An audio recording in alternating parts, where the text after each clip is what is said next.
அனைவருக்கும் எனது அன்பு கலந்த வணக்கங்கள். நான் உங்கள் அஸ்ட்ரோ சுன்னதுரை பிளிமிசை கூத்தூர் பெரம்பலூர் மாவட்டம். விசாக நட்சத்திர பலன். பொதுவாக ஜோதிட சாஸ்திரத்துல 27 நட்சத்திரங்கள் இருக்கு, 9 கிரகங்கள் இருக்கு. இந்த 9 கிரகங்களுக்கும் 27 நட்சத்திரத்தை மூன்று நட்சத்திரங்களாக பிரித்து கொடுக்கப்பட்டுள்ளது. அந்த வரிசையில உடல்காரகன், மனோகாரகன் என்று சொல்லக்கூடிய சந்திரன் நம்ம பிறக்கும் பொழுது எந்த நட்சத்திரத்துல பயணம் செய்கிறாரோ அதுதான் நம்மளுடைய ஜென்ம நட்சத்திரம். அந்த நட்சத்திரத்தை வச்சுதான் ராசி கணக்கிடப்படுகிறது. இந்த ராசியை வச்சுதான் குரு பெயர்ச்சி, சனி பெயர்ச்சி, இந்த மாதிரியான பெயர்ச்சிகள், அனைத்து பெயர்ச்சிகளும் கணக்கிடப்படுகிறது. வாழ்க்கையில பெரிய மாற்றத்தை தரக்கூடிய தசாபுத்தி கணக்கிடுவதற்கும் இந்த ஜென்ம நட்சத்திரம் தான். இப்போ ஒருத்தர் பூர நட்சத்திரத்துல பிறக்கிறாருன்னா அவருடைய முதல் திசை சுக்கிர திசை. ஏன் அப்படின்னா அந்த பூர நட்சத்திரத்துடைய கிரகம் எது அப்படின்னா சுக்கிரன்.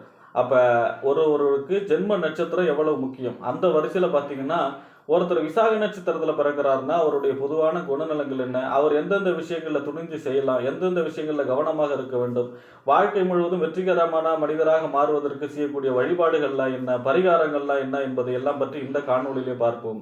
இது போன்ற தொடர்ந்து ஜோதிட தகவல்களை பெறவும், தமிழ் மாத ராசி பலன்களை தெரிந்து கொள்ளவும் நமது சேனல் அஸ்ட்ரோ சுன்னதுரை சப்ஸ்கிரைப் செய்து கொள்ளுங்க, லைக் பண்ணுங்க, நண்பர்களுக்கு ஷேர் பண்ணுங்க. பொதுவாக விசாக நட்சத்திரம் அப்படிங்கிறது குருவுடைய நட்சத்திரம். துலா ராசியில முதல் 3 பாதம், அதாவது 1ஆம் பாதம், 2ஆம் பாதம், 3ஆம் பாதம் வரும். 4ஆம் பாதம் மட்டும் விருச்சிக ராசியில வரும். உடைபடக்கூடிய நட்சத்திரம் இந்த விசாக நட்சத்திரம். பொதுவாக இந்த துலா ராசியில வரக்கூடிய விசாக நட்சத்திரம் மிகச் சிறப்பானதாக இருக்கும். 4ஆம் பாதம் கொஞ்சம் விருச்சிக ராசியில வரும். ஏன்னா காலச்சக்கரத்துக்கு 8வது ராசியில வரும். அதே போல பாத்தீங்கன்னா இந்த நட்சத்திரம் முருகப்பெருமான் பிறந்த நட்சத்திரம். மிக அற்புதமான நட்சத்திரம். அதாவது வெற்றி பெறக்கூடிய நட்சத்திரம். எதையும் போராடி ஜெயிச்சு வெற்றி பெறக்கூடிய நட்சத்திரம் இந்த விசாக நட்சத்திரம். இதோடைய மரம் என்ன அப்படின்னா விலா மரம். இதோடைய அதாவது மிருகம் என்ன அப்படின்னா பெண் புலி. விசாக நட்சத்திரத்தை சொல்லக்கூடியது பெண் புலியோட பெண் புலி. அதே போல பாத்தீங்கன்னா இதோடைய இந்த நட்சத்திரத்துடைய தேவதை யார் அப்படின்னா முருகப்பெருமான். அதிதேவதை யாருன்னா இந்திரன். இந்திரனின் குணம் கொண்ட நட்சத்திரம் அதாவது இந்த விசாக நட்சத்திரம். இந்திரனின் குணம் என்ன அப்படின்னா யார் என்ன செய்யறா அது நமக்கு ஆப்போசிட்டா வருமா அப்படின்னு மற்றவங்களை சுற்றி எப்பவுமே அவேர்னஸா கவனிச்சுக்கிட்டே இருக்கும் இந்த விசாக நட்சத்திரம். அவேர்னஸ் குணம் அதிகம். அதே போல பாத்தீங்கன்னா இந்த விசாக நட்சத்திரத்தை பொறுத்த வரைக்குமே இவங்க இந்த குறுக்கு வழியில் ஈடுபடக்கூடாது. இந்த யூக வணிகம்னு சொல்றாங்க இல்லையா, அதே போல இந்த ஷேர் மார்க்கெட்டிங்கு, ட்ரேடிங்கு, இந்த மாதிரியான யூக வணிகம் அந்த இதெல்லாம் இவங்களுக்கு செட் ஆகாது. அதில் இவங்க முதலீடு போட்டாங்கன்னா இப்போ லாஸ் ஆகிடுவாங்க. அதே போல் பார்த்தீங்கன்னா லாட்ரி, இந்த மாதிரியான குறுக்கு வழி, எந்த விதமான குறுக்கு வழி உங்களுக்கு செட் ஆகாது. முதல்ல வர்ற மாதிரி இருக்கும், அப்புறம் திடீர்னு போயிட்டுடும். அதனால் இவங்க குறுக்கு வழி ஈடுபாட்டை விசாக நட்சத்திரக்காரவங்க தவிர்க்கணும். மருத்துவ குணம் கொண்டவர்கள், மற்றவங்களுக்கு வழிகாட்டக்கூடியவங்க. அதாவது மற்றவங்களுக்கு வழிகாட்டும் பொழுது இவங்களுடைய வளர்ச்சி பிரம்மாண்டமாக இருக்கும். ஆசிரியர் இந்த மாதிரியான, இல்லைன்னா ஒரு டியூஷன் சென்டர் வைக்கிறது, இந்த மாதிரியான மற்றவங்களுக்கு வழிகாட்டக்கூடிய எல்லா விதமான வேலைகளும் செய்யலாம். அதே போல் ஆன்மீக காரியங்களில் ஈடுபடலாம். ஆன்மீகத்து வழிபாடு பூஜைக்கு உதவி செய்யலாம்.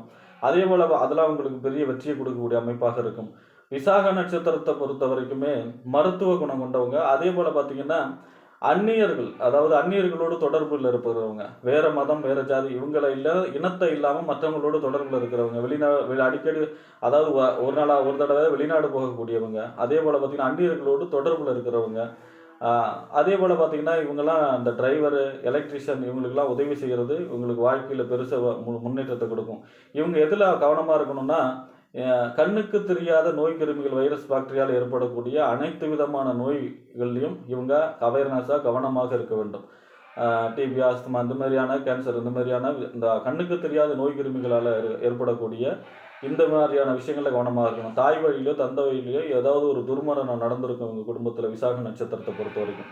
இந்த விசாக நட்சத்திர அதாவது விசாக நட்சத்திரத்தில் ஒரு பெண் பிறக்கிறாங்கன்னா அந்த திருமணமாகி போகிற இடத்துல இளையவங்களுக்கு ஆகாது அப்படின்னு சொல்லுவாங்க விசாக நட்சத்திரத்தை பொறுத்த வரைக்கும். அதே போல் பார்த்தீங்கன்னா இந்த விசாக நட்சத்திரத்தை பொறுத்த வரைக்கும் அதாவது நவீன தொழில்நுட்பம் இருக்கு இல்லையா, நவீன தொழில்நுட்பம்னா கம்ப்யூட்டரை வச்சு செய்யக்கூடிய எல்லா விதமான புதுமையான கண்டுபிடிப்பு தொழில்நுட்பங்கள் எல்லாமே இவங்களுக்கு கைவந்த கலையாக இருக்கும். அந்த துறையில் போனால் இவங்க பெரிய வெற்றியை தக்க வைக்கக்கூடிய அமைப்பாக இருக்கும். மற்றவங்களுக்கு வழிகாட்டக்கூடிய தொழிலே இவங்களுக்கு மிகச்சிறப்பாக இருக்கும் விசாக நட்சத்திரத்தை பொறுத்த வரைக்குமே. விசாக நட்சத்திரம் பொறுத்த வரைக்கும் நிறைய ஆசைகள் அதிகம். பேராசைன்னு சொல்லுவாங்க இல்லையா, அந்த மாதிரி நிறைய ஆசை அதிகம். எவ்வளோ கொடுத்தாலும் பத்தாது. இன்னும் வேணும். மற்றவங்களையும் சுற்றி கவனிச்சுட்டே இருப்பாங்க. அவங்களோட முன்னேறணும், இவங்களோட முன்னேறணும். அதை கீழே பார்க்காம மேலே பார்த்துக்கிட்டே இருப்பாங்க. அந்த பேராசை ஆசை அதிகமாக உள்ளவங்க தான் இந்த விசாக நட்சத்திரம். இந்திரனின் குணம் பொருத்தி பார்த்துக்க வேண்டியதான். இந்திரனுடைய குணம் எப்படி இருக்கும் அப்படின்னு. அந்த மாதிரியான குணம் படைத்தவர்கள் தான் விசாக நட்சத்திரம். அதில் குறுக்கு வழியை மட்டும் இவங்க தவிர்க்கணும்.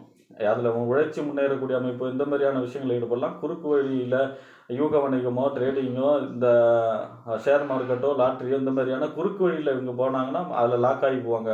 ஏன்னா இந்த இதெல்லாம் வளைவிருக்கிறாங்க இல்லையா, 1 லட்சம் கொடுத்தா 2 லட்சம், 1 லட்சம் நம்ம முதலீடு செய்ய போகிறது என்னவோ 1 லட்சம் தான், ஆனால் கிடைக்க போகிறது 1 கோடி. இந்த மாதிரி மற்றவங்க ஆசை காட்டி விமோசம் பண்ணுறாங்க இல்லையா. அதாவது ஒருத்தனை ஏமாத்தனா அவங்ககிட்ட கருணை எதிர்பார்க்கக்கூடாது, அவன் ஆசையை தூண்டணும் அப்படிங்கிற மாதிரி அந்த ஆசை வலையில் போய் இவங்க மாட்டக்கூடாது. மாட்டினாங்கன்னா ஏமாந்துருவாங்க. ஏன்னா இவங்களை சுற்றி தான் அந்த ஆசை வலைகள் விரிக்கப்படும். அதனால் இவங்க ரொம்ப ரொம்ப அந்த மாதிரியான விஷயங்களில் ரொம்ப ரொம்ப கவனமாக இருக்க வேண்டும். முதல் திசை பார்த்தீங்கன்னா இவங்க குரு திசை வரும். ராஜா திசை, பொன் பொருள் கௌரவம் அந்தஸ்து வீடு வண்டி வாகனம் இந்த மாதிரியான யோக திசையில் பிறப்பாங்க. மிக அற்புதமாக குடும்ப வளர்ச்சி இருக்கும் அந்த நேரத்தில். வெளிநாட்டு யோகம் கொடுக்கறது, வீடு வாங்குறது, நிலம் வாங்குறது இந்த மாதிரியான யோகத்தை கொடுக்கக்கூடிய திசையாக இருக்கும். அடுத்து வரக்கூடிய சனி மகா திசை ஆவரேஜாக இருக்கும். அதாவது உழைப்புக்கேற்ற ஊதியம் அந்த மாதிரியான ஆவரேஜாக இருக்கும். மறுபடியும் புதன் மகா திசையில் இவங்க பெரிய யோகத்தை சந்திப்பாங்க. அதாவது பொன் பொருள் அதை கருத்தை பழைக்கிறது, வியாபாரம், வளர்ச்சி, குடும்ப வாழ்க்கை தேவையான அஷ்ட ஐஸ்வர்யங்களை பெறக்கூடிய அமைப்பு. இந்த மாதிரி புதன் மகா திசையில் இவங்க மிகப்பெரிய அதிர்ஷ்டசாலியாக, அதாவது புத்திசாலியாக இருப்பார்கள் அந்த புதன் மகா திசையில். ஆக இவர்களுக்கு சனி மகா திசை மட்டும் ஆவரேஜாக போகும். பாக்கி புதன் மகா திசை இவங்களுடைய வாழ்க்கையில் மிக அற்புதமாக கரெக்டான வயசில் வரும் இல்லையா. அப்போ வாழ்க்கை மிகச்சிறப்பாக இருக்கும் புதன் மகா திசையில். இவங்களுடைய பகை நட்சத்திரம் அப்படின்னா கார்த்திகை நட்சத்திரம். சந்திராஷ்டமத்தை தவிர்த்து இவங்க கார்த்திகை நட்சத்திரம் வருது இல்லையா, அந்த கார்த்திகை நட்சத்திரத்தை தவிர்க்கணும். கார்த்திகை நட்சத்திரம் வரக்கூடிய நாளில் புதிய முயற்சிகளோ புதிய தொழில் தொடங்குறதோ புதுசாக எந்த விதமான வேலையும் ஆரம்பிக்கக்கூடாது கார்த்திகை நட்சத்திரம் வர்ற நாள் இன்னைக்கு. அடுத்ததாக பார்த்தீங்கன்னா இவங்களுக்கு தனதாரை நட்சத்திரம்னு சொல்கிறோம் இல்லையா. இவங்களோட விசாக நட்சத்திரத்துக்கு தனதாரை நட்சத்திரம் அப்படி எது அப்படின்னா சனியோட நட்சத்திரம் தான். பூசம், அனுசம், உத்திரட்டாதி இந்த 3 நட்சத்திரங்களும் இவங்களுக்கு தனதாரை நட்சத்திரம். அதாவது தனதாரை நட்சத்திரம் அப்படின்னா என்ன அப்படின்னா இவங்க செய்யக்கூடிய காரியங்கள் இவங்களுக்கு அனுகூலமான பலன்களை ரிசல்ட்டை கொடுக்கும். அதான் அந்த தனதாரை நட்சத்திரம். ஆகாத நட்சத்திரம்னா கார்த்திகை நட்சத்திரம். தனதாரை நட்சத்திரம் என்று சொல்லக்கூடிய பூசம், அனுசம், உத்திரட்டாதி நட்சத்திரத்தில் இவங்க செய்யக்கூடிய காரியங்கள் அனைத்தும் இவங்களுக்கு வெற்றியை கொடுக்கக்கூடிய அமைப்பாக இருக்கும். மற்றபடி வழிபாடுன்னு பார்த்தீங்கன்னா துர்க்கை, காளி மாதா வழிபாடு, காளி வழிபாடு, துர்க்கை வழிபாடு, முருகப்பெருமான் வழிபாடுலாம் செய்யும் பொழுது இவங்க வாழ்க்கையில் வெற்றி பெற்ற மனிதர்களாக மாறுவார்கள் என்று கூறி விடைபெறுகிறேன். நன்றி, வணக்கம்.